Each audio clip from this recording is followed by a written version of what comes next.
Ah, the rat!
And I'll make that the hour.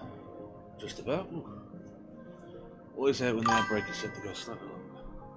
Whoa! Hey, hey.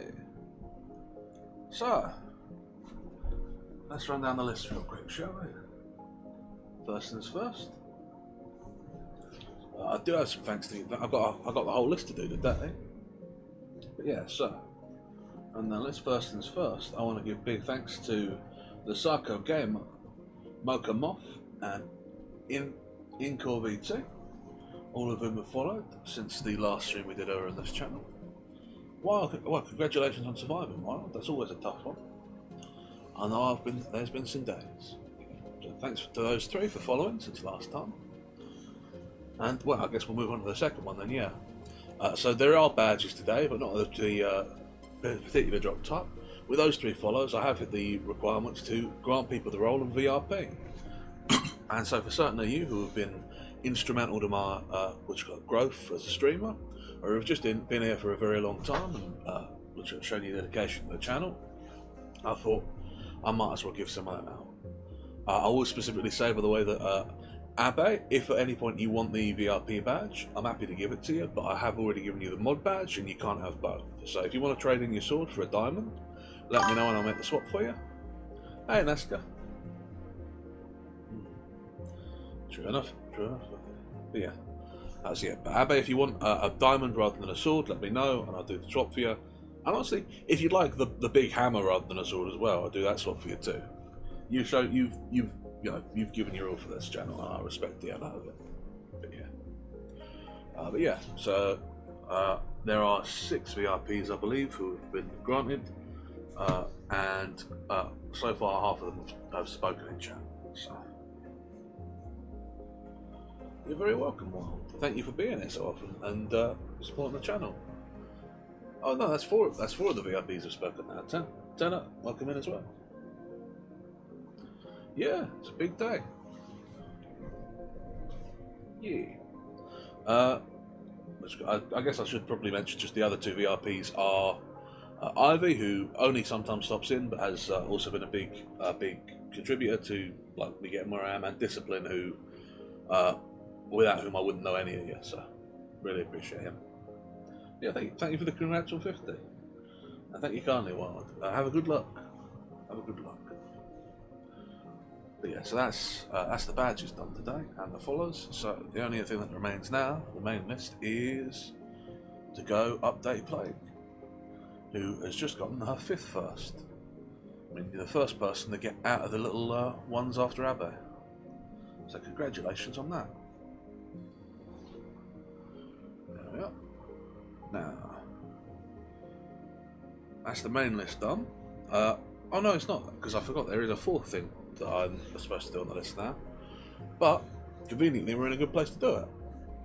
So next on the list is to show you any new books we've got, and if you will direct your attention directly below the blackboard, you'll see a new little volume, which is Just So Stories by Rudyard Kipling,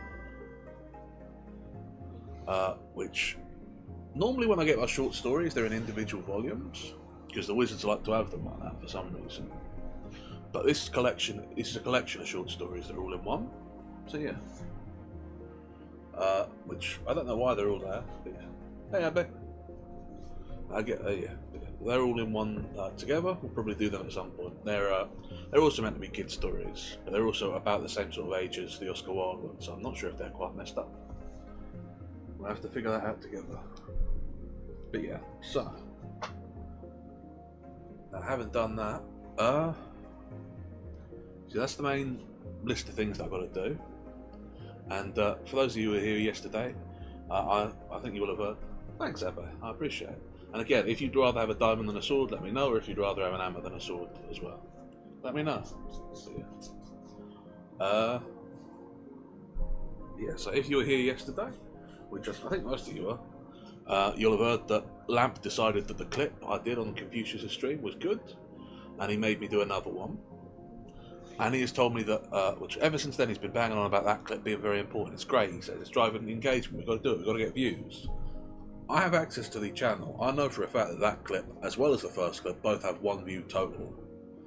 And that's on Twitch, no views anywhere else, even though they're on YouTube. But he's insistent that we do more of them. And since we do have the little preamble to fill, we're going to do a couple more close poetry readings. So if you'll excuse me a moment while I get things set up.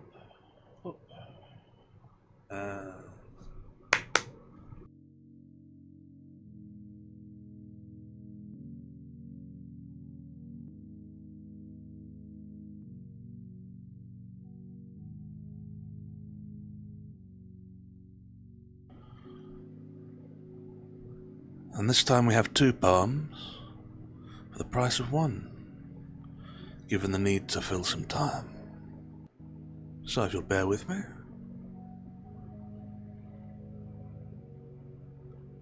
Of Love by Robert Herrick. How love came in, I do not know, whether by the eye or ear or no, or whether with the soul it came, at first infused with the same. Whether in part is here or there, or like the soul whole everywhere. This troubles me, but as I well as any other this can tell, that when from hence she doth depart, the outlet then is from the heart.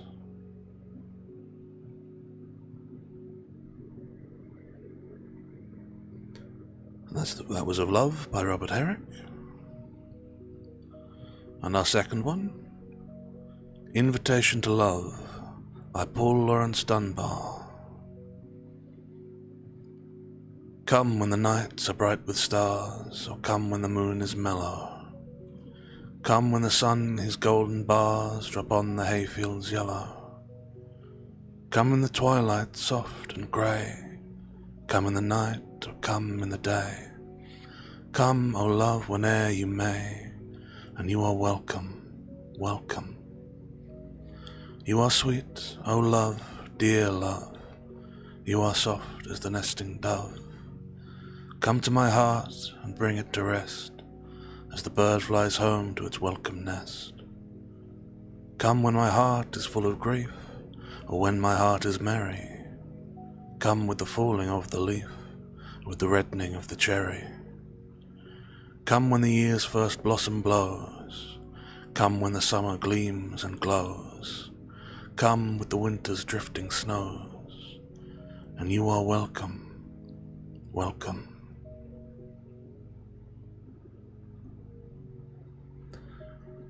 And that was Invitation to Love by Paul Laurence Dunbar.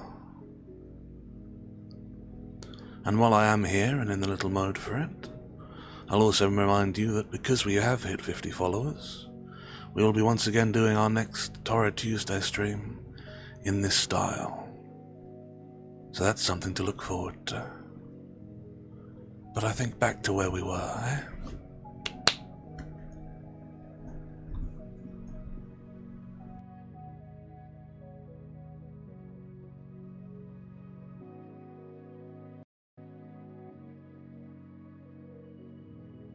Right, that's a bit more normal. Go. Oh, the clips, eh? The things you do for the gamer. I think Lamp's mad about them, but hopefully someone will enjoy them. And it's fun looking at the poems, at least. I got to go through a whole big list of them. Let me tell you, there's a crazy 17th century love poem love poem, I say in quotes, about a fellow who who experienced a little failure of his little soldier during his attempt to make love to a woman. And it's a very, very funny poem, but it's also like 3 pages long, and there's no chance I'd ever get it in a clip. And I'm not sure it would be acceptable on Twitch. So yeah, I'll have to post that somewhere so people enjoy it. But that's a fun one. But yeah, still, that is 10 minutes past the hour. So anyone who's going to be here is either here or is going to be late. So we'll head over to our actual book for the day, shall we? So today we're heading back to some of the Henry Jameses. More specifically, we're going to be hitting up Sire Edmund Orme, which is slightly shorter than some of the ones we've done, but is I think in total about 25 pages. So we're probably looking at an hour and a half, hour and 45 minutes-ish of reading. And yeah, that's the plan for today.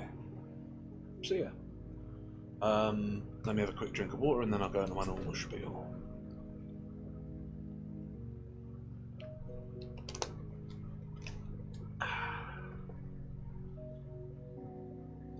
So yeah,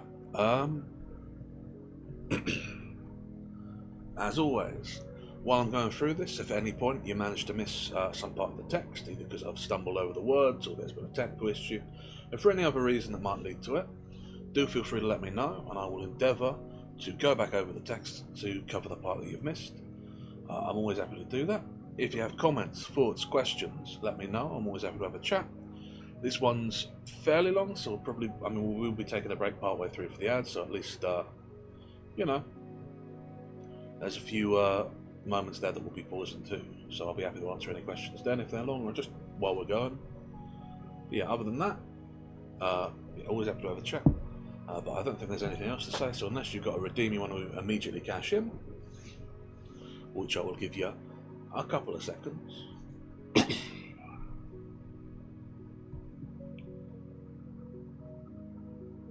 But it doesn't seem to be the case.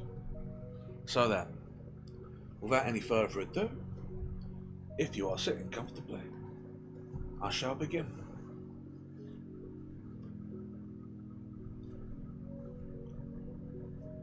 Sire Edmund Orme.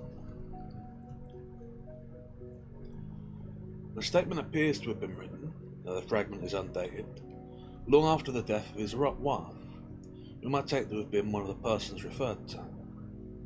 There is, however, nothing in the strange story to establish this point, now perhaps not of importance. When I took possession of his effects, I found these pages in a locked drawer among papers relating to the unfortunate lady's too brief career. She died in childbirth, a year after her marriage. Letters, memoranda, accounts, faded photographs, cards of invitation. That's the only connection I can point to, and you may easily, and well probably, think it too extravagant to add a palpable basis. I can't, I allow, vouch for his having intended it as a report of real occurrence. I can only vouch for his general veracity. In any case, it were written for himself, not for others. I offer it to others, have the full option, precisely because of its oddity. Let them, in respect of the form of this thing, bear in mind that it were written quite for himself. I've altered nothing but the names. If there's a story in the matter, I recognise the exact moment at which it began. This were on a soft, still Sunday noon in November, just after church, the sunny parade. Brighton were full of people. It was the art of the season, and the day were even more respectable than lovely, which had to account for the multitude of walkers. The blue sea itself was decorous. It seemed to doze with a gentle snore, if that be decorum, while nature preached a sermon. After writing letters all the morning, I'd come out to take a look at it before luncheon. I leaned over the rail dividing the King's Road from the beach, and I think I had smoked a cigarette when I could become conscious of an intended joke in the shape of a light walking stick laid across my shoulders. The idea, I found, had been thrown off by Teddy Botswick of the Rifles, and were intended as a contribution to talk. Our talk come off as we strolled together. He always took your arm to show you he forgave your obtuseness about his humour, and looked at the people and bowed to some of them, and wondered who others was, and differed in opinion as to the prettiness of girls. About Charlotte Marden we agreed, however, as we saw her come towards us with her mother, and there surely could have been no one who wouldn't have concurred. The Brighton air used of old to make plain girls pretty, and pretty girls prettier still. I don't know where it works the spell now. A place where, at any rate, rare for complexions, and Miss Marden's were one that made people turn around. It made us stop, heaven knows. At least, it were one of the things. We already knew the ladies. We turned with them, we joined them, we went where they went, where they were going. They were going only to the end and back. They had just come out of church. It were another manifestation of Teddy's humour that he got immediately possession of Charlotte, leaving me to walk with her mother. However, I wasn't unhappy. The girl was before me, and I had her to talk about. We prolonged our walk. Mrs. Marden kept me, and presently said she was tired and must rest. We found a place on a sheltered bench. We gossiped as the people passed. It had already struck me, in this pair, that the resemblance between mother and daughter were wonderful, even among such resemblances. All the more that it took so little account of a difference in nature. One often hears mature mothers spoken of as warnings, signposts more or less discouraging of the way daughters may go.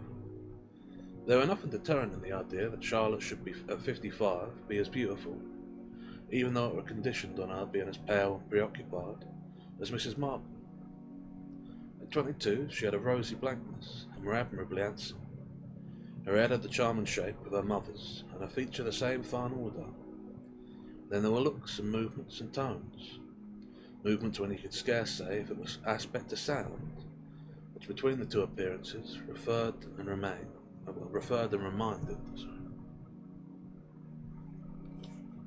These ladies had a small fortune and a cheerful little house at Brighton, full of portraits and tokens and trophies, stuffed animals on the top of bookcases, and sallow varnished fish under glass, to which Mrs. Marden professed herself attached by pious memories. Her husband had been ordered there in ill health to spend the last years of his life, and she had already mentioned to me that it were a place in which she felt herself still under the protection of his goodness. His goodness appeared to have been great, and she sometimes seemed to defend it from vague innuendo. Some sense of protection, of an influence invoked and cherished, were evidently necessary to her. She had a dim wistfulness, a longing for security. She wanted friends, and had a good many. She was kind to me on our first meeting, and I never suspected her of the vulgar purpose of making up to me.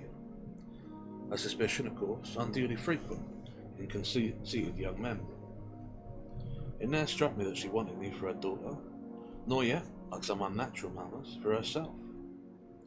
It was as if they had a common deep Shah need, and had been ready to say, "Oh, be friendly to us, and be trustful. Don't be afraid. You won't be expected to marry us." Of course, there's something about Mamma that's really what makes her such a dear, Charlotte said to me, confidently, at an early stage of our acquaintance. She worshipped her mother's appearance. It was the only thing she was vain of. She accepted the raised eyebrows as a charming ultimate fact. "She looks as if she were waiting for the doctor, dear Mother," she said on another occasion. "Perhaps you're the doctor. Do you think you are?" It appeared in the event that I had some healing power. At any rate, when I learned, as she had once dropped a remark, that Mrs. Martin also held there was something awfully strange about Charlotte, the relation of the two ladies couldn't but be interesting. They were happy enough, at bottom. Each had the other so on her mind. On the parade, the stream of strollers held its course. Charlotte presently went with Teddy Botswick. She smiled and nodded and continued. But when she come back, she stopped and spoke to us. Captain Bostwick positively declined to go in. He pronounced the occasion too jolly. Might they therefore take another turn? Her mother dropped her, "Do as you like," and the girl gave me an impertinent smile over her shoulder as they quitted us. Teddy looked at me with his glass in one arm, but I didn't mind the man. It were only of a Miss Martin I was thinking, as I laughed to my companion. "She's a bit of a coquette, you know." Don't say that, Mrs. Martin murmured. "The nicest girls always are, just a little. I were magnanimous enough to believe. And why are they always punished?" The intensity of the question startled me. It come out in a vivid flash. Therefore I had to think a moment before I put to her, "What do you know of their punishment?" "Well, I was a bad girl myself." "And was you punished?" "I carried through life," she said, as she looked away from me. "Ah," she suddenly panted in the next breath, rising to her feet and staring at her daughter, who had reappeared again with Captain Bostwick. She stood a few seconds, the queerest expression on her face. Then she sank on the seat again, and I saw she had blushed crimson. Charlotte, who had not noticed it all, come straight up to her and taken her.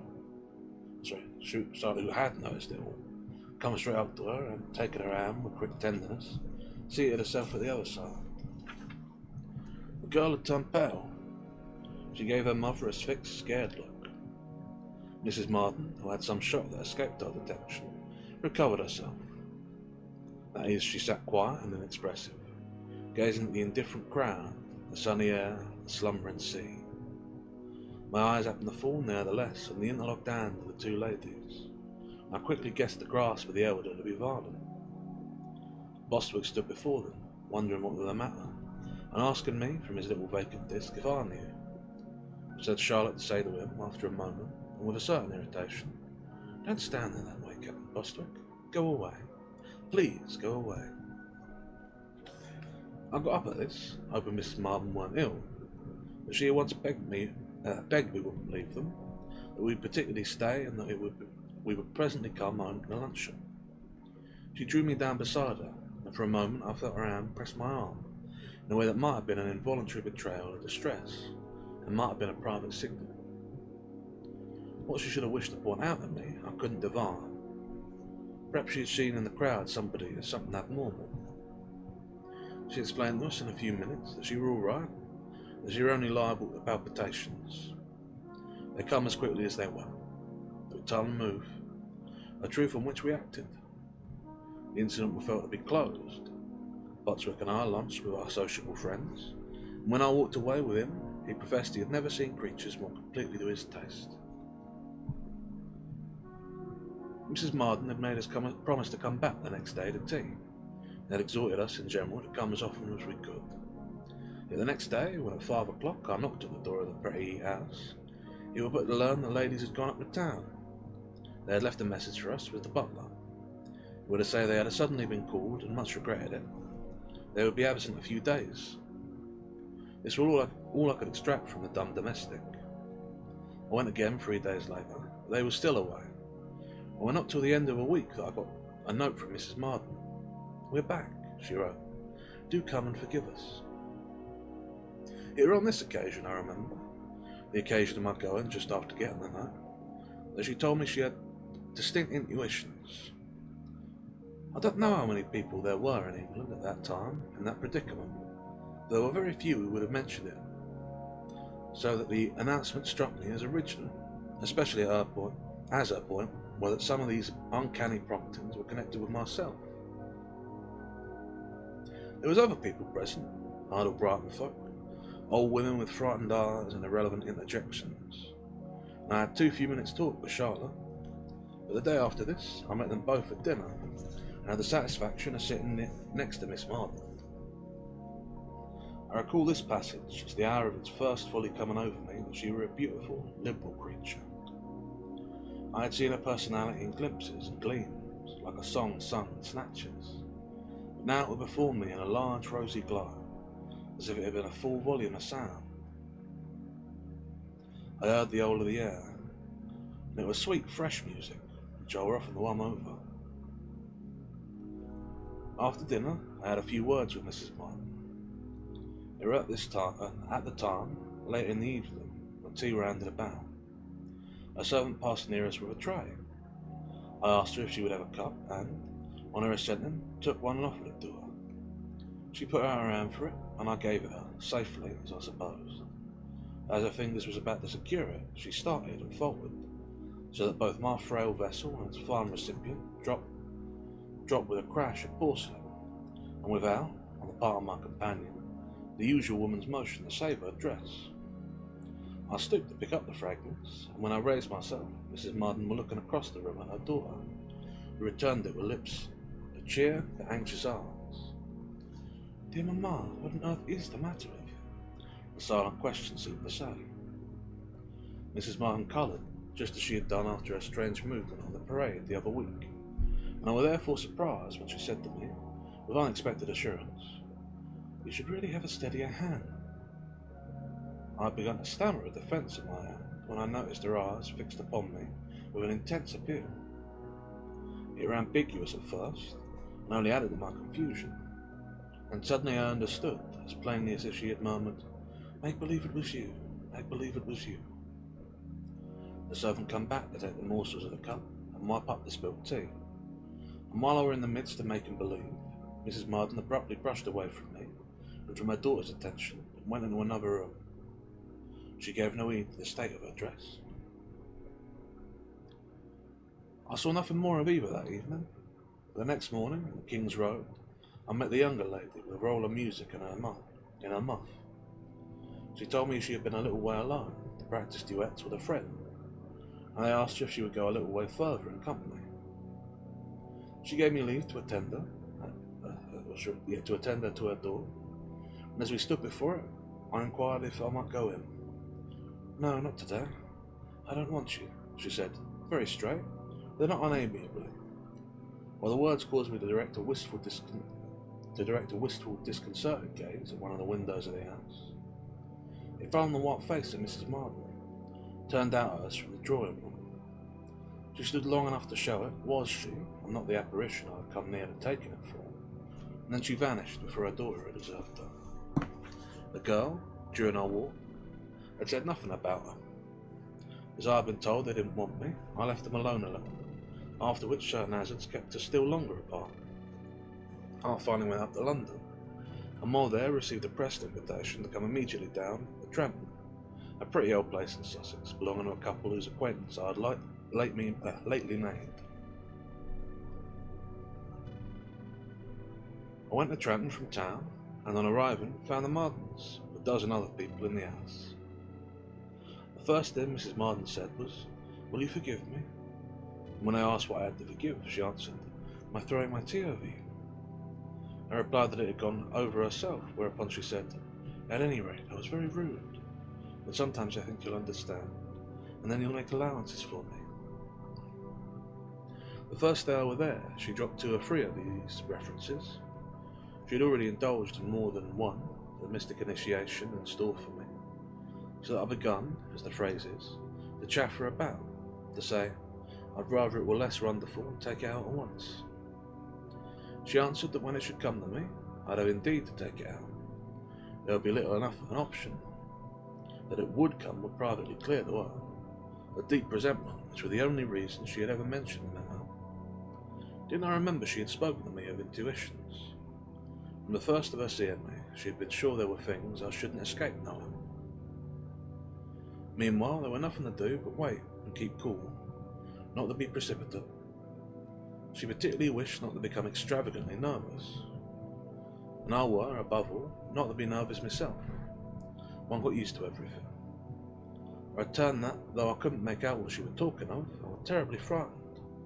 The absence of a clue gave such a range to one's imagination. I exaggerated on purpose, for if Mrs. Marden were mystifying, I could scarcely say she were alarming. I couldn't imagine what she meant, but I wondered more than I shuddered. I might have said to myself that she were a little wrong in the other stories, but that ne'er occurred to me. She struck me as hopelessly right. There was other girls in the house, but Charlotte, the most charming, was so generally allowed, she almost interfered with the slaughter ground to get that. She almost interfered with the slaughter of ground game. There were 2 or 3 men, I were of the number, who actually preferred her to the society of the beaters. In short, she was recognised as a form of sport superior and exquisite. She was kind to all of us. She made us go out late and come in early. I don't know whether she flirted, but several other members of the party thought they did. Indeed, as regards himself, Teddy Bostwick, who had come over from Brighton, was visibly sure. The third of these days was a Sunday, which determined a pretty walk to morning service over the fields. It was grey, windless weather, and the bell at the little old church that nestled in the hollow of the Sussex Down sounded near and domestic. We was a straggling procession in the mild damp air, which is always at that season, gave one the feeling that after the trees were bare, there were more of it, a larger sky, and I managed to fall a good way beyond with Miss Marden. I remember entertaining, as we moved together over the turf, a strong impulse to say something intensely personal, something violent and important for me, such as that I had never seen her so lovely. At that particular moment was the sweetest of my life. But always in youth, such words had been on the lips many times before they were spoken to any effect, and I had the sense, not that I didn't know her well enough, I cared little for that she didn't sufficiently know me. In the church, a museum of old Tranton tombs and brasses, the big Tranton pew were full. Several of us were scattered, and I found a seat for Miss Marden and another for myself beside it, at a distance from her mother and from most of our friends. There was 2 or 3 decent rustics on the bench who moved in farther to make room for us. I took my place first, to cut off my companion from our neighbours. After she was seated, there was still a space left, which remained empty till service were about half over. This, at least, was the moment of my noting that another person had entered and had taken the seat. When I remarked it, he had apparently been for some minutes in the pew, had settled himself and put down his hat beside it, with his hands crossed on the knob of his cane, gazing before him at the altar. He was a pale young man in black, and with the air of a gentleman. His presence slightly startled me, but Miss Marden hadn't attracted my attention to it by moving to make room for him. After a few minutes, observing that he had no prayer book, I reached across my neighbour and placed mine before him, on the ledge of the pew, a manoeuvre the motor of which were not unconnected with the possibility that, in my own destitution, Miss Marden would give me one side of her velvet volume of old. The pretext, however, was destined to fail, for at the moment I offered him the book, the intruder, whose intrusion I had so condoned, rose from his place without thanking me, stepped noiselessly out of the pew, which had no door, and, so discreetly as to attract no attention, passed down the centre of the church. A few minutes had suffered for his devotions. His behaviour were unbecoming, his early departure even more than his late arrival, but he managed so quietly that we were not incommoded, and I found, on turning a little to look after him, that nobody was disturbed by his withdrawal. I only noticed, and was surprised, that Mrs. Marden had been so affected by it as to rise, all involuntary in her place. She stared at him as he passed, but he passed very quickly, and she as quickly dropped down again, though not too soon to catch my eye across the church. 5 minutes later, I asked her daughter, in a low voice, if she would kindly pass me back my prayer book. I waited to see if she would spontaneously perform the act. The girl restored this aid to devotion, but had been so far from troubling herself about it that she could say to me as she did so, "Why on earth did you put it there?" I was on the point of answering her when she dropped on her knees, and at this I held my tongue. I had only begun to say, to be decently civil. After the benediction, as we were leaving our places, I was slightly surprised again to see that Mrs. Marden, instead of going out with her companions, had come up the aisle to join us, and apparently something to say to her daughter. She said it, but in an instant I saw it had been a pretext. Her real business was with me. She pushed Charlotte forward and suddenly breathed to me, "Did you see him?" "The gentleman who sat down there. How could I help seeing him?" "Hush," she said, with the intensest excitement. "Don't speak to her, don't tell her." She slipped her hand into my arm, to keep me near her, to keep me, it seemed, away from her daughter. The precaution were unnecessary, for Teddy Botswick had already taken possession of Miss Marden. As they passed out of church in front of me, I saw one of the other men close up on her other hand. It appeared to be felt that I had had my turn. Mrs. Marden released me as soon as we got out, but not before I saw she had needed my support.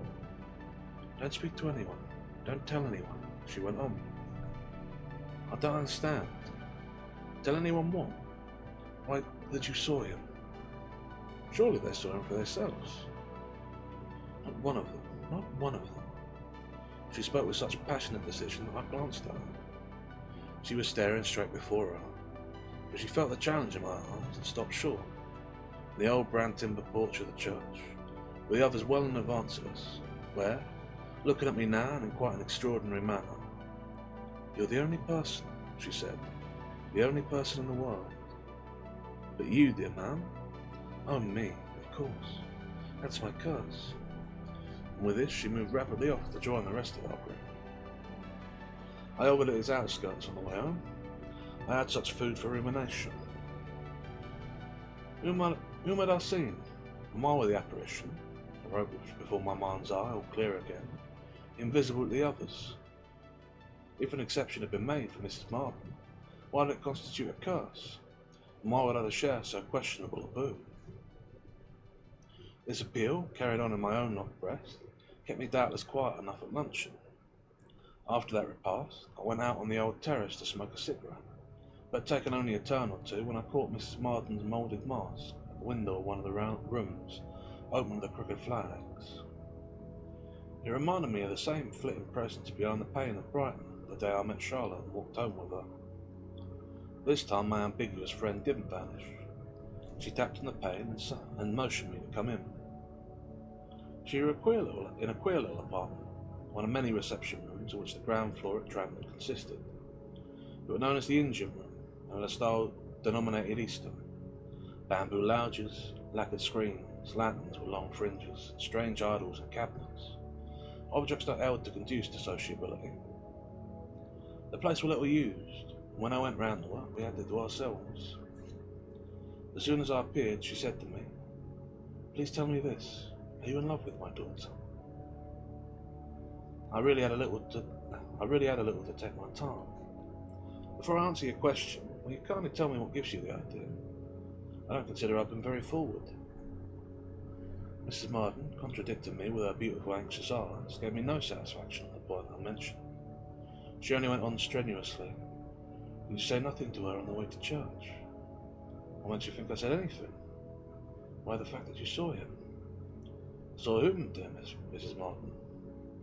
Oh, you know, she answered gravely, even a little reproachfully, as if I were trying to humiliate her by making her name the unnameable.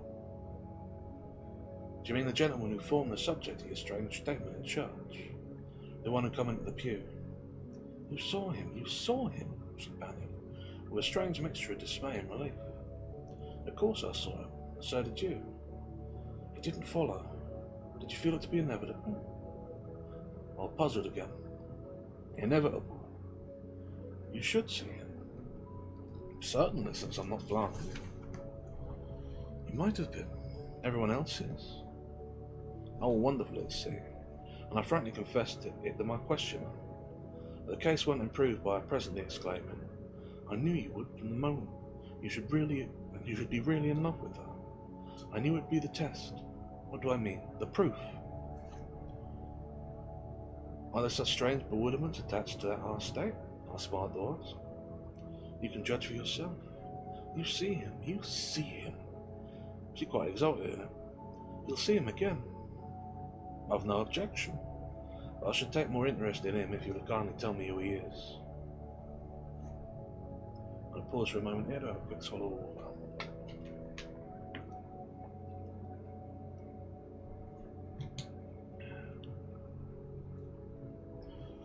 She avoided my eyes and consciously met them. I'll tell you if you'll tell me first what you said to her on the way to church. Has she told you I said anything? Do I need that? She asked with expression. Oh yes, I remember. Your intuitions. I was sorry to see they were at fault this time, because I really said nothing to your daughter that was the least out of the way. Are you very, very sure? On my honour, Mrs. Martin. Then you consider you're not in love with her? That's another affair. I laughed. Ah, you are. You wouldn't have seen him if you hadn't been. And who the deuce is he, ma'am? I pressed it with some irritation. Yet she would still only question me back. Didn't you at least want to say something to her? Didn't you come very near it? Well, this was more to the point. It justified the famous intuition. Near it as much as you like. Call it the turn of an hair. I don't know what kept me quiet. That was quite enough, said Mrs. Martin. It isn't what you say that makes the difference. It's what you feel. That's what he goes by. I was annoyed at last by a reiterated reference to an identity yet to be established. I clasped my hands with an air of supplication which covered much real impatience, a sharper curiosity, and even the first short throbs of a certain sacred dread. I entreat you to tell me whom you're talking about. She threw up her arms, looking away from me, as if to shake off both reserve and responsibility. Sir Edmund Orme. And who may Sir Edmund Orme be? The moment I spoke, she gave a start. Hush, here they come. Then, as following the direction of her eyes, I saw Charlotte out on the terrace by her own window. I saw Charlotte out on the terrace by our own window. She added with an intensity of warning, Don't notice him. Never. The girl, who now had her hands beside her eyes, peering into the room and smiling, signed to us, through the glass, to admit her, on which I went and opened the long window. Her mother turned away, and she come in with a laughing challenge. What blood in the world are you two hatching here? Some plan, I forget what. We're in prospect for the afternoon, as to which Mrs. Martin's participation or consent was solicited, my own adhesion being taken for granted, and she had been half over the place in her quest. I was flurried, seeing the elder woman were, when she turned around to meet her daughter, she disguised it to extravagance, throwing herself on the girl's neck and embracing her, so that to pass it off, I overdid my gallantry. I've been asking your mother for your hand. Oh, indeed, has she given it? Miss Martin gaily returned. She was just going to when you appeared there. Well, it's only for a moment. I'll leave you free. Do you like him, Charlotte? Mrs. Martin asked with candour I scarcely expected. It's difficult to say before him, isn't it? The charming creature went on, entering into the humour of the thing. but looking at me as if she scarce liked me at all. She would have had to say it before another person as well, for at that moment there stepped into the room from the terrace. The window had been left open. A gentleman who had come into sight, at least into mine, only within the instant. Mrs. Marden had said, "Here they come." He appeared to have followed her daughter at a certain distance. I recognised him at once as the personage who had sat beside us at church. This time I saw him better, saw his face and his carriage was strange. I speak of him as a personage because one felt, indescribably, as if a resigning prince had come into the room. He heard himself with something of the grand air, and as if he were different from his company. He looked fixedly and gravely at me, till I wondered what he expected. Did he consider that I should bend to my knee or kiss his hand? He turned his eye in the same way on Mrs. Martin, but she knew what to do. After the first agitation produced by his approach, she took no notice of him whatever. It made me remember her passionate adoration of me. I had to achieve a great effort to imitate her, for though I knew nothing about him but that he was Sire Edmund Orme, his presence acted as a strong appeal, almost as an impression. He stood there without speaking, young, pale, handsome, clean-shaven, decorous, with extraordinary light blue eyes, and something old-fashioned, like a portrait of years ago, in his head and his manner of wearing his hair. He was in complete mourning. One immediately took him for very well dressed, and he carried his hat in his hand. He looked again strangely hard at me, harder than anyone in the world had ever looked at before. I remember feeling rather cold and wishing he would say something. No silence had ever seemed so soundless. All this were of course an impression intently rapid, but that it had consumed some instants were proved to me suddenly by the expression of countenance of Charlotte Marden, who stared from one of us to the other. He never looked at her, and she had no appearance of looking at him, and then broke out with, "What on earth is the matter with you? You've such odd faces." I felt the colour come back to mine. When she went on in the same tone, "One would think you had seen a ghost." I was conscious I had turned very red. Sir Edmund Orme never blushed, and I was sure no embarrassment touched him. One had met people of that sort, but never anyone with so high an indifference. Don't be impertinent, and go tell them all that I'll join them," said Mrs. Marden with much dignity, with a tremor of voice that I caught. "And will you come? You?" the girl asked, turning away. I made no answer, taking the question somehow as meant for a companion. We were more silent than I, and when she reached the door, she was going out that way, she stopped, her hand on the knob, and looked at me, repeating. I assented, springing forward to open the door for her, and as she passed out, she exclaimed to me mockingly, "You haven't got your wits about you. You shan't have my hand." I closed the door and turned round to find that Sir Edmund Orme had, during the moment my back was presented to him, retired by the window. Mrs. Marden stood there, and we looked at each other. He had only then, as the girl flitted away, come home to me that her daughter were unconscious of what had happened. It was that, oddly enough, that gave me a sudden sharp shake. Not my own perception of her visitor, which felt quite natural. It made the fact vivid to me that she had been equally unaware of him in church, and the two facts together, now that it was over, set my heart more sensibly beating. I wiped my forehead, and Mrs. Marden broke out with a low, distressful wail. "Now you know my life. Now you know my life. In God's name, who is he? What is he? He's a man I wronged." "How'd you wrong him?" "Oh, awfully. Years ago." "Years ago? Why, he's very young." "Young? Young!" cried Miss Marden. "He was born before I was." "And why does he look so?" She come nearer to me. She laid her hand on my arm, and there was something in her face that made me shrink a little. "Don't you understand? Don't you feel?" she intensely put to me. "I feel very queer," I laughed, and I was conscious that my note betrayed it. "He's dead," said Miss Marden, with my white face. "Dead," I panted. "And that gentleman were—" I couldn't even say the word. "Call him what you like. There are 20 vulgar names. He's a perfect presence. He's a splendid presence, I cried. The place is haunted. Haunted! I exulted in the word, as if it stood for all I had ever dreamt of. It isn't the place, more's the pity. She instantly returned. That has nothing to do with it. And it's you, dear lady, I said, as if this was still better. No, not me either. I wish it were.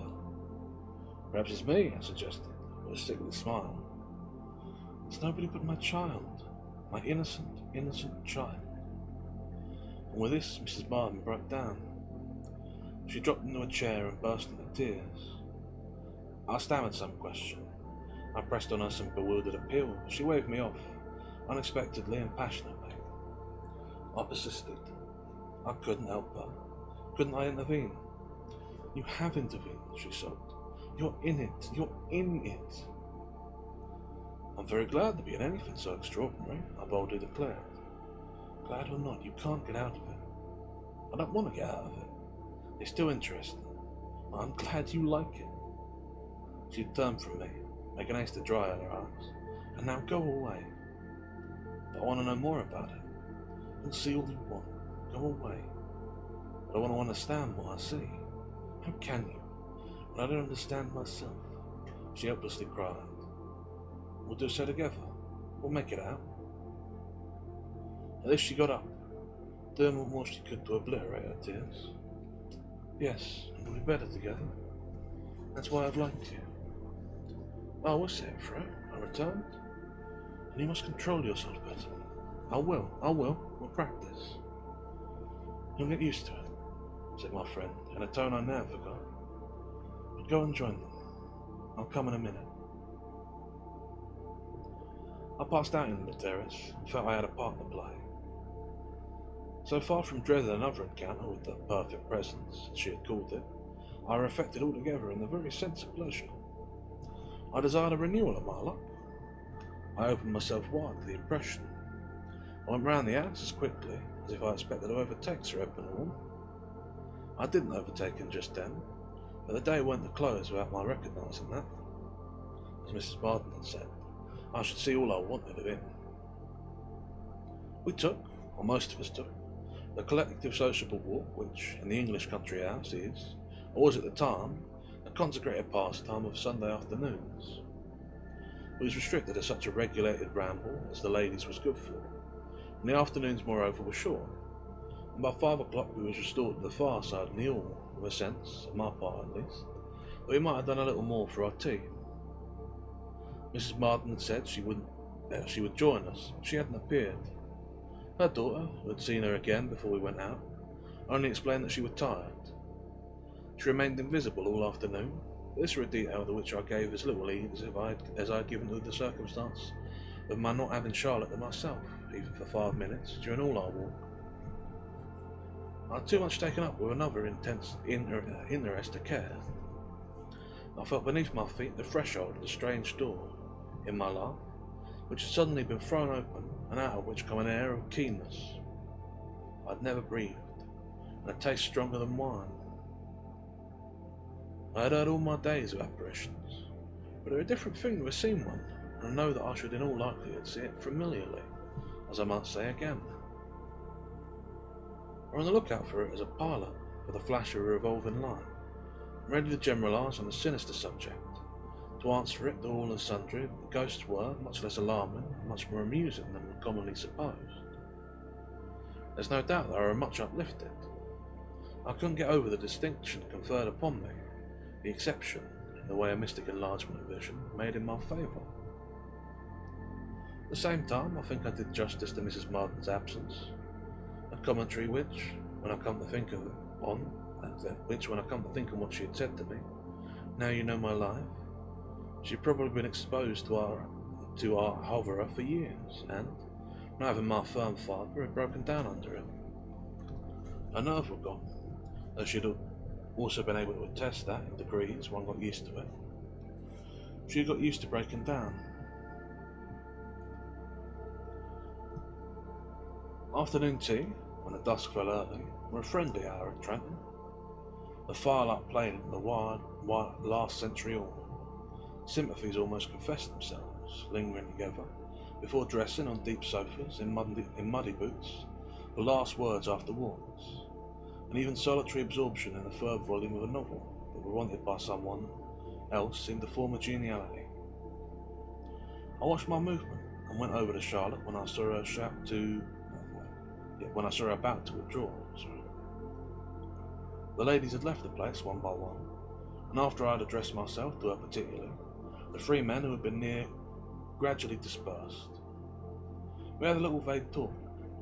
She might have been a good deal preoccupied, never knows I were. After which she said she must go, she should be late for dinner. I proved to her by book that she had plenty of time, and she objected that she must at any rate go up to see her mother, who, she feared, were unwell. On the contrary, she's better than she's been for a long time, I'll guarantee that, I said. She's found that she can have confidence in me, and that has done her good. Miss Marden had dropped into her chair again. I was standing before her, and she looked up at me without a smile, with a dim distress in her beautiful eyes. Not exactly as if I were hurting her, but as if she were no longer disposed to treat as a joke what had passed, whatever it were. It would give her at the same time no ground for the extreme of solemnity between her mother and myself. But I could answer her inquiry in all kindness and candour, for I was really conscious that the poor lady had put off a part of her burden on me, and was proportionately relieved and eased. I'm sure she has slept all afternoon as she hasn't slept for years, I went on. You've only to ask her. Charlotte got up again.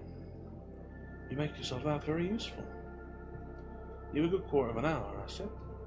Haven't I a right to talk to you a little this way, alone, when your mother has given me your hand? And is it your mother who has given me yours? I'm much obliged to her, but I don't want to. I think our hands are not our mother's. They happen to be our own, laughed the girl. Sit down and let me tell you, I pleaded. I still stood there urgently, to see if she wouldn't oblige me. She cast about, looking vaguely this way and that, as if under a compulsion that was slightly painful. The empty hall were quiet. We heard the loud ticking of a great clock. And she slowly sank down, and I drew a chair close to her. This made me face round to the fire, again, and with a movement I saw disconcertingly that we weren't alone. The next instant, more strangely than I can say, my discomposure, instead of increasing, dropped. For the person before the fire was Sire Edmund Orme. He stood there as I had seen him in the India room, looking at me with expressionless attention that borrowed gravity from his sombre distinction. I knew so much more about him now that I had to check a moment of recognition, an acknowledgement of his presence. When once I were aware of it, and that it lasted, the sense that we had company, Charlotte and I, quitted me. It impressed on me on the contrary that we was but the more markedly thrown together. No influence from our companion reached her, and I made a tremendous and very nearly successful effort to hide from her that my own sensibility were over, and my nerves were as tense as harp strings. I say very nearly, because she watched me an instant, while my words were arrested, in a way that made me fear she were going to say again, as she had said in the engine room, "What on earth is the matter with you?" What the matter with me was, I quickly told her, but the full knowledge of it rolled over me with a touching sight of her unconsciousness. It was touching that she had become in the presence of this extraordinary portent. What it portended, danger or sorrow, bliss or bane, were a minor question. All I saw as she sat there, was that, innocent and charming, she was close to her. She might have thought it, but happens to be veiled from her, that might be at any moment be disclosed. I didn't mind it now, as I found, at least more than I could bear. But nothing were more possible than she should, and if it weren't curious and interesting, it might easily be appalling. If I didn't mind it for myself, I afterwards made out, this was largely because I was so taken up with the idea of protecting her. My heart, all at once, beat hard with the view. I determined to do everything I could to keep her sense sealed. What I could do might have been all obscure to me if I hadn't, as the minutes lapsed, become more aware of anything else, that I loved her. The way to save her was to love her, and the way to love her was to tell her, now and here, that I did so. Sire Edmund Orme didn't prevent me, especially as, after a moment, he turned his back to us and stood looking discreetly at the fire. At the end of another moment, he leaned his head on his arm against the chimney piece with an air of gradual dejection, like a spirit still more weary than discreet. And I'm going to pause here because the ads is about to start. And there they go. So, while they start, I'll have a quick swallow of water again, and we'll do a little bit of commentary.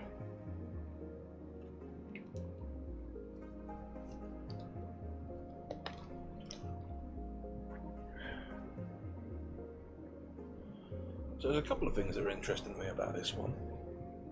One thing is a ghost story, and the other is, I guess, a piece of historical fiction. Or there's not historical fiction. I guess is the wrong term, because historical fiction is fiction set in the past, whereas this is just older fiction, I guess.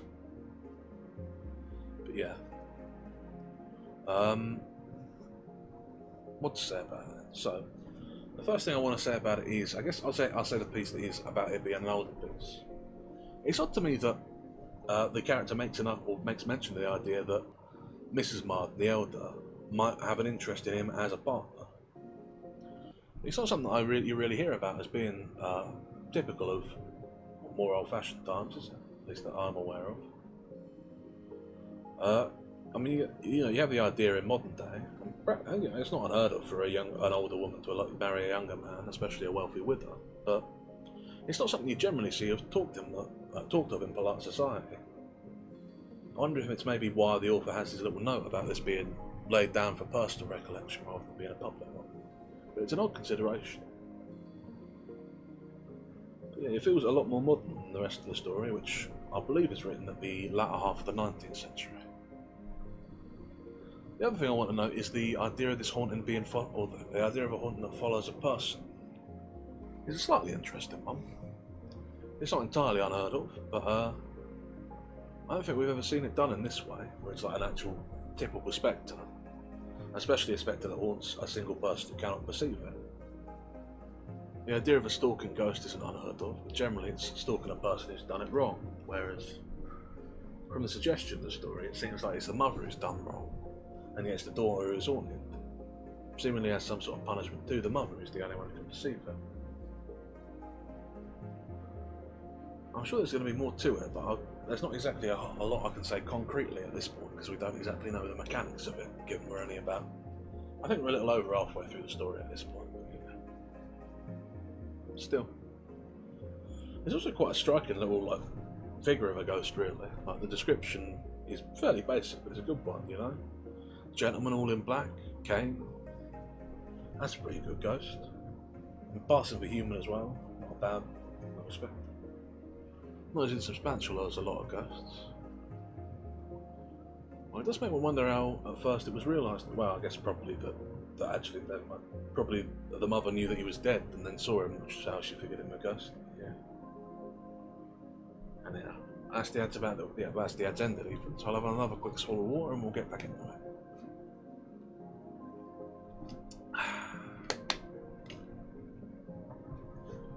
Right then. Where was we?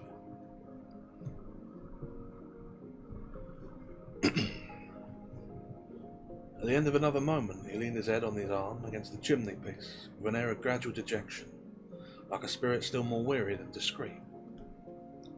Charlotte Marden rose with a start at what I said to her. She jumped up to escape it, but she took no offence. The feeling I expressed was too real.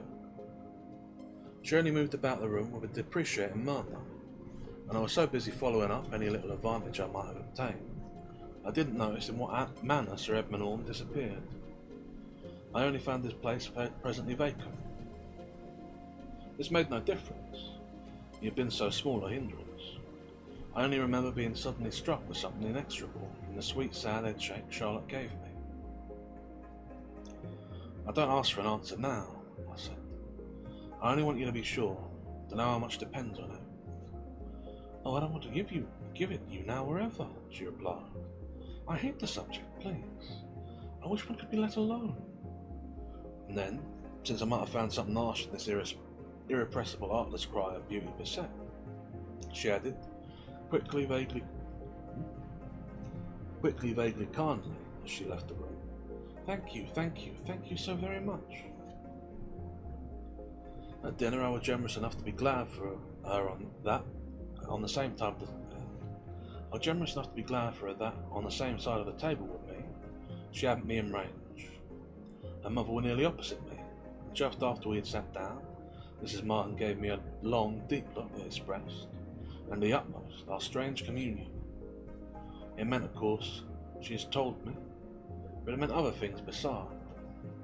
At any rate, I knew what my mute response to her conveyed. I've seen him again.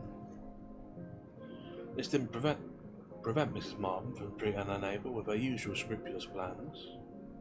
After dinner, when, in the drawing room, the men joined the ladies, I went straight up to her to tell her how I wished we might have some quiet words. She said at once, in a low tone, looking down at her fan while she opened and shut it, He's here. Here? I looked round the room, and was disappointed. Look where she is, and Mrs. Martin, just with the faintest said Mrs. Martin, just with the faintest asperity.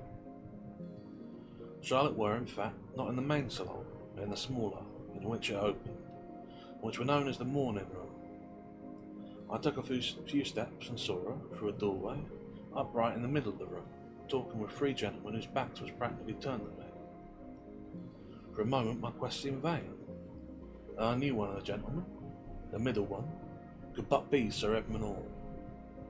This time it was surprising that the others didn't see him.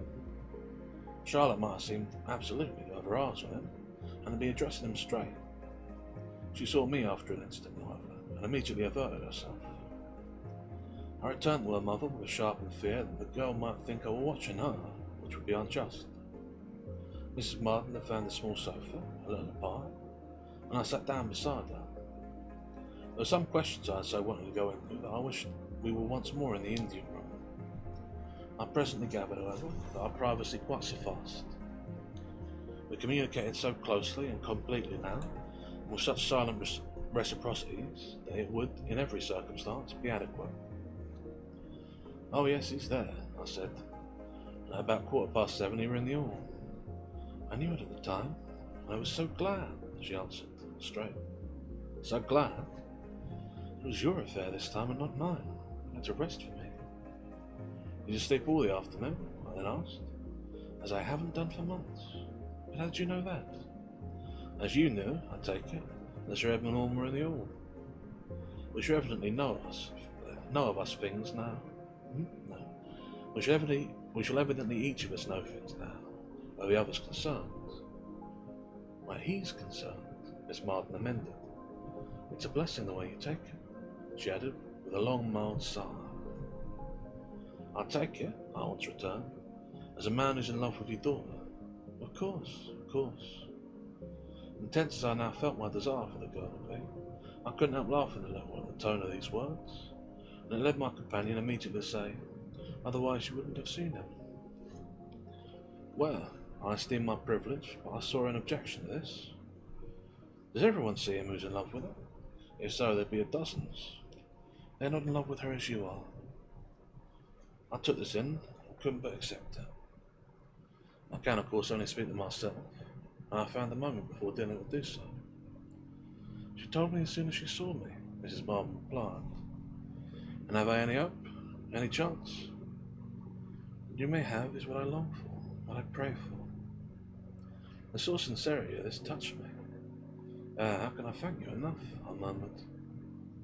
I believe it will all pass, if she only loves you, the poor woman pursued. It will all pass. I'm a little at a loss. I mean, we shall then be rid of him. We shall never see him again. Only if she loves me, I don't care how often I see him, I roundly returned. Ah, you take it better than I could, said my companion. You've the happiness not to know, not to understand. I don't indeed. What on earth does he want? He wants to make me suffer. She turned her wan face upon me with it, and I saw now for the first time, and saw well, how perfectly, if this had been our visitor's desire, he'd done his work. But what I did to him, she explained. What did you do to him? She gave me an unforgettable look. I killed him. As I'd seen him 50 yards off only 5 minutes before, words gave me a start. Yes, I make you jump. Be careful. He's there still, but he killed himself. I broke his heart. He thought me awfully bad. We were to have been married, but I broke it off, just at the last. I saw someone I liked better. I had no reason but that.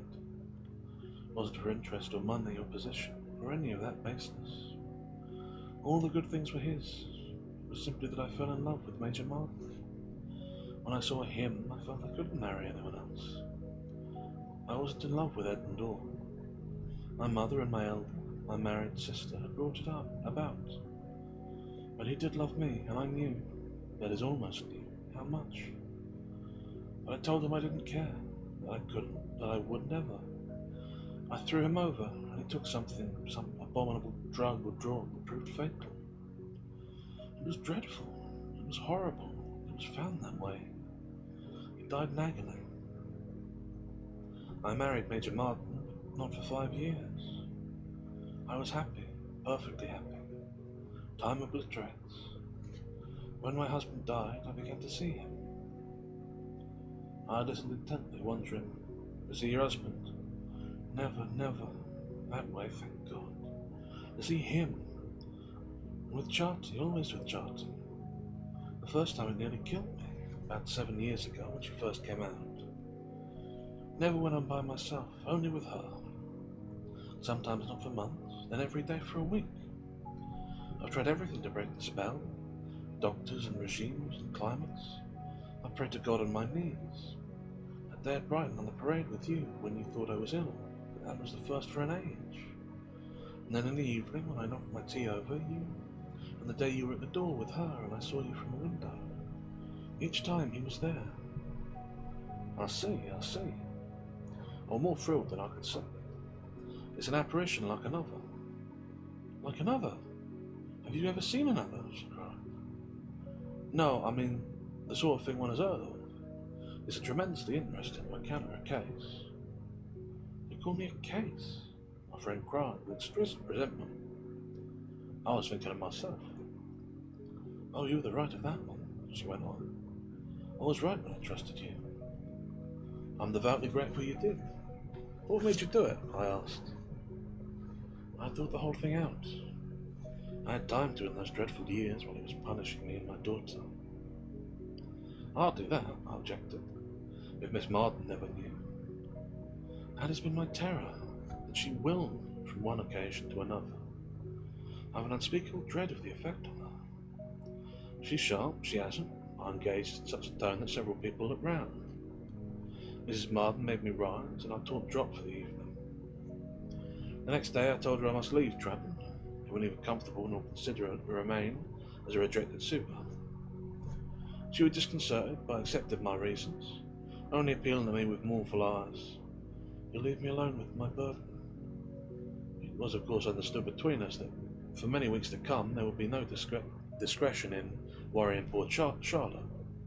Such were the terms in which, with odd feminine and maternal inconsistency, she alluded to an attitude on my part that she favoured.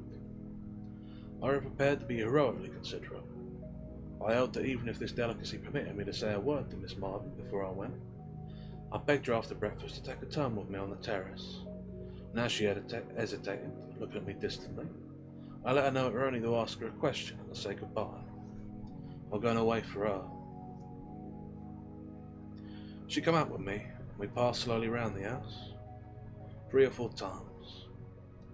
Nothing is finer than this great airy platform, from which every glance is a sweep of the country, with the sea on the farthest edge.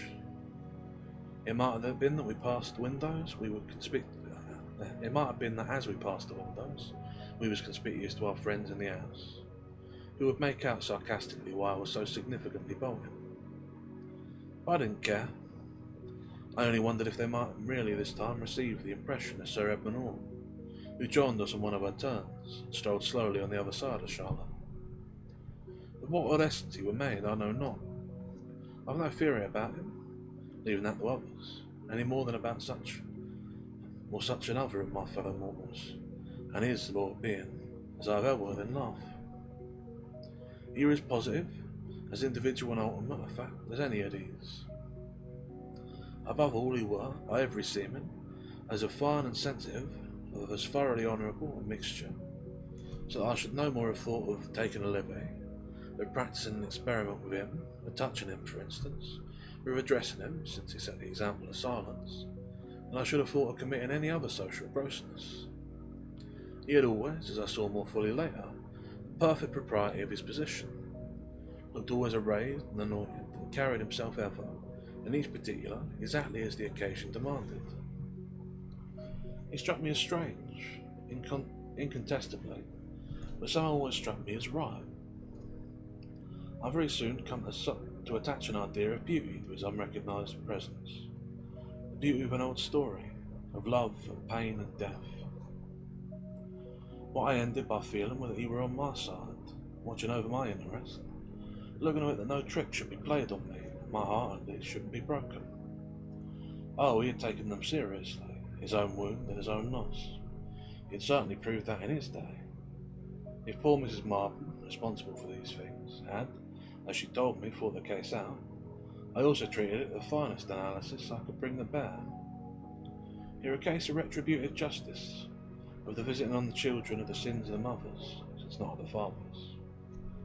Its wretched mother with a pay and suffering for the suffering she had inflicted, as the disposition to trifle with an honest man's just expectations might crop up again, to my detriment, in the child, the latter young person would be studied and watched, so that she might be made to suffer should she do an equal wrong. She might emulate her parent by some play of characteristic perversity, not less than she resembled her in charm, and if that impulse should be determined in her, if she should be caught, that is to say, in some breach of faith or some artless act, her eyes will on the spot, by an insidious logic, be opened suddenly and unpitiedly in a perfect presence, which she would then have to work as she could into her conception of a young lady's universe. I had no great fear for her because I hadn't felt her lead me on from vanity, and I knew that if I were disconcerted, it was because I had myself gone too fast. We should have a good deal of ground to go over at least before I should be in a position to be sacrificed by her. She couldn't take back what she had given me. Oh no, she couldn't take back what she had given before. She had given rather more. Rather I asked for more was indeed another matter, and the question I put to her on the terrace that morning, whether I might continue during the winter to come to Mrs. Martin's house. I promised not to come too often, and not to speak to her for 3 months of the issue I had raised the day before. She replied that I might do as I liked, and on this we parted. I carried out the vow I had made her. I held my tongue for my 3 months. Unexpectedly to myself, there was moments at this time when she did strike me as capable of missing my homage, even though she might be indifferent to my happiness. I wanted so to make her like me, that I had become subtle and ingenious, wonderfully alert, patiently diplomatic. Sometimes I thought I had earned my reward, brought her to the point of saying, well, you're the best of them all. You may speak to me now." Then there were a greater blankness and air in her beauty, and on certain days a mocking light in her eyes, a light of which the meaning seemed to be, "If you don't take care, I will accept you, to have done with the more efficiently." Mrs. Martin were a great help to me, simply by believing in me, and I valued her faith all the more that it continued even through a sudden intermission of the miracle that had been wrought for me. After our visit to Tratton, Sire Edmund Orme gave us an holiday, and I confess it were at first a disappointment to me. I felt myself, by so much less designated, less involved and connected, all with Charlotte, I mean to say. "Oh, don't cry until you're out of the woods," was her mother's comment. "He's left me off sometimes for 6 months. He'll break out again when you least expect it. He understands his game." For her, these weeks was happy, and she was wise enough not to talk to me about the girl. Talk about me to the girl, I should say. She was so good as to assure me I was taking the right line. That I looked as if I felt secure, and that, in the long run, women give way to this. She had known them to do it, even when the man were a fool for that appearance, with confidence, a fool indeed on any terms. For herself, she felt a good time, almost her best, The St. Martin's summer of the soul. She were better than she had been for years, and had me to thank for it. The sense of visitation were light on her. She weren't in anguish every time she looked round. Charlotte contradicted me repeatedly, but contradicted herself still more. That winter by the old Sussex sea were a wonder of mildness, and we often sat out in the sun. I walked up and down with my young woman, and Mrs. Martin, sometimes on a bench, sometimes in a bath chair, waited for us, and smiled as we passed. I always looked out for a sign on her face. "He is with you, he is with you," she would see him before I should. But nothing come. The season had brought us a wellspring of spiritual softness. Towards the end of April, the air was so like June that, meeting my two friends one night at some bright and sociability. Thank you, Abbe. I'll finish the paragraph and then I'll do both of them, yeah. An evening party with amateur music. I drew the younger unresistingly out upon a balcony, to which a window in one of the rooms stood open. The night was close and thick, the stars dim, and below us, under the cliff, we heard the deep rumble of the tides. We listened to it a little, and there came to us, mixed with it from within the house, the sound of a violin accompanied by a piano, a performance that had been our pretext for escaping. I'll stop to have my hydrate and my stretch. Thank you again, Abbe. To your health.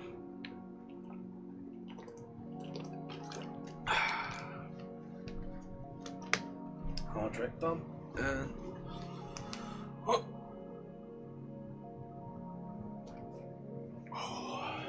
Lord, you might have heard that one. That was a crack and a half in the neck. Good. I guess I needed that. Thank you again. Oh.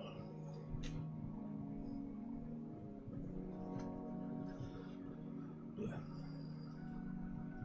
A performance that had been our pretext for escaping. Do you like me a little better? I broke out after a minute. Could you listen to me again? I had no sooner spoken than she laid her hand quickly, with a certain force, on my arm. Hush! Isn't there someone there? She was looking into the gloom at the far end of the balcony. This balcony ran the old width of the house, a width very great in the best of the old houses at Brighton. We was to some extent lighted by the open window behind us. The other windows, curtained within, left the darkness undiminished, so that I made out but dimly the figure of a gentleman standing there and looking at us. He were in evening dress, like a guest. I saw the vague sheen of his white shirt and the pale oval of his face. And he might perfectly have been a guest who had stepped out in advance of us to take the air. Charlotte took him for one at first, then evidently, even in a few seconds, saw that the intensity of his gaze were unconventional. What else she saw I couldn't determine.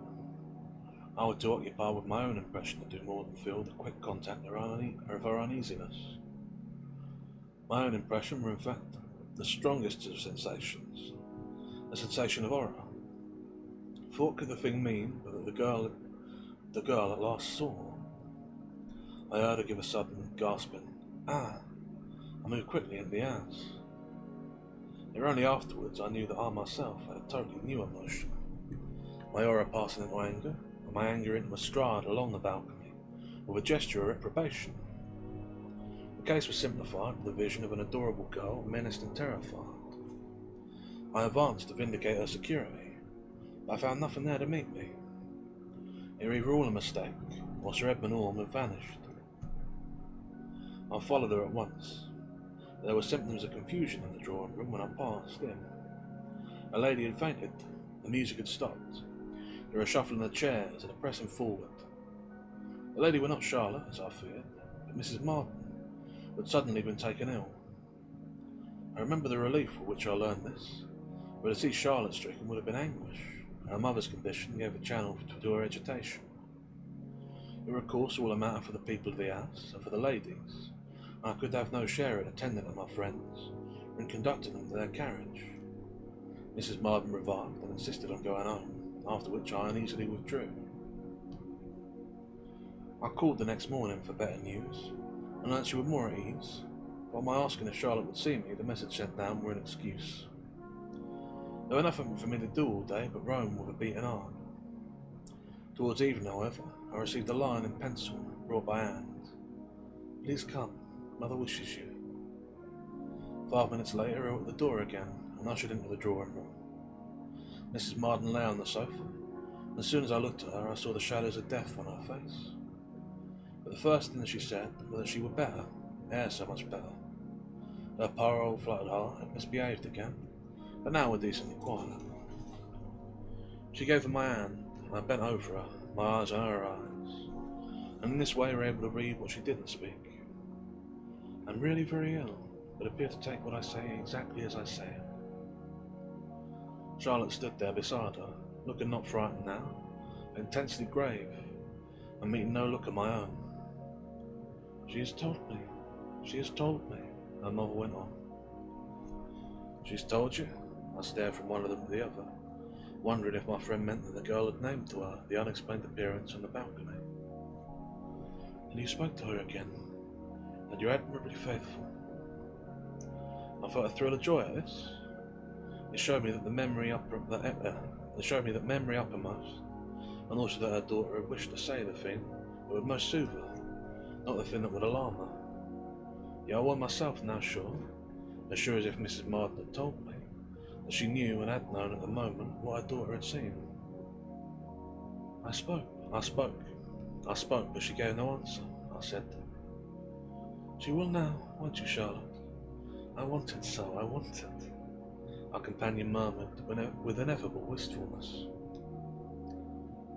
"You're very good to me," Charlotte addressed me, seriously and sweetly, with her eyes fixed on the carpet.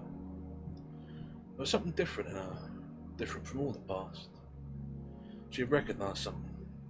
She felt a coercion. I could see her uncontrollably tremble. If you would let me show you how good I can be," I cried, as I held up my hand to her. As I uttered the words, I was touched with the knowledge that something had happened. A form had constituted itself on the other side of the couch. The form leaned over Mrs. Marden. My whole being went forth into a mute prayer that Charlotte couldn't see it, and that I shouldn't be able to, or that I should be, and that I should be able to betray nothing.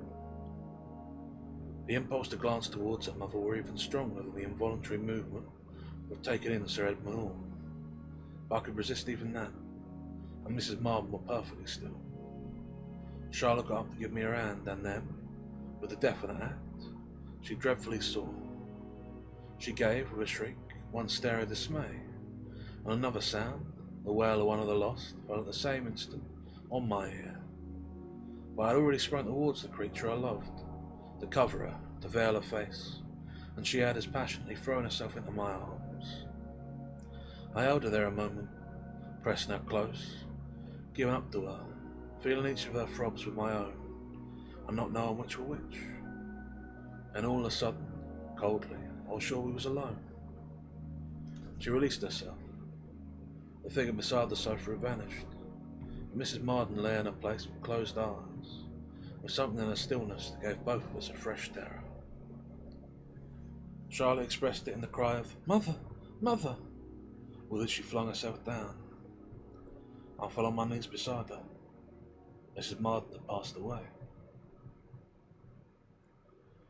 Was the sound I heard when Charlotte shrieked, the other and still more tragic sound, the despairing cry of the poor lady's death shock, or the articulate sob, it were like a waft from a great storm, of the exorcised and pacified spirit? Possibly the latter, for that were, mercifully, the last of Sire Edmund Orme.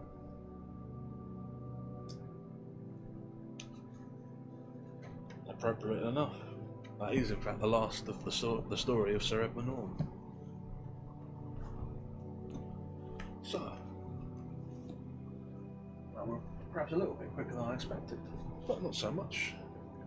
Let's move back over somewhere comfortable and have a little chat about it, shall we? But first I shall have one more drink and keep my throat in good spirits. So yeah, a little quicker than I expected, but not a bad one. I do find myself having a great liking for these stories of Henry James's. He's got a delicacy to him. They're not all incredible, but they're all good.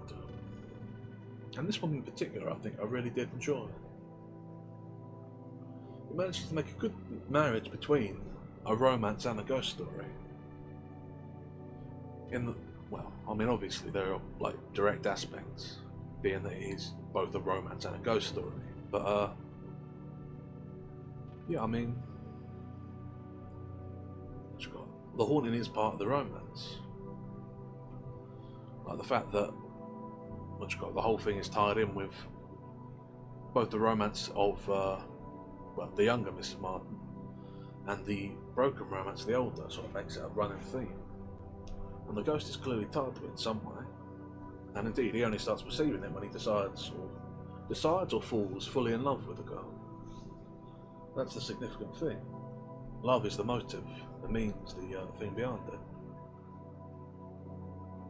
And of course, in love being reciprocated, it breaks.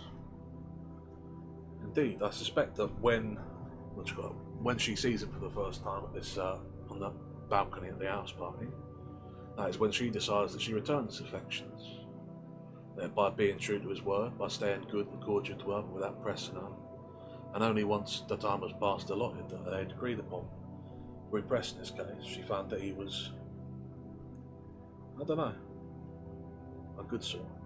I'll be honest, I'm a little uncomfortable with the way that courtship is described and depicted here, because it does feel a little bit, I don't know, aggressive by my mind, but I mean, I guess he does, like, he confesses and then backs off immediately for 3 months, which, you know, is fair enough.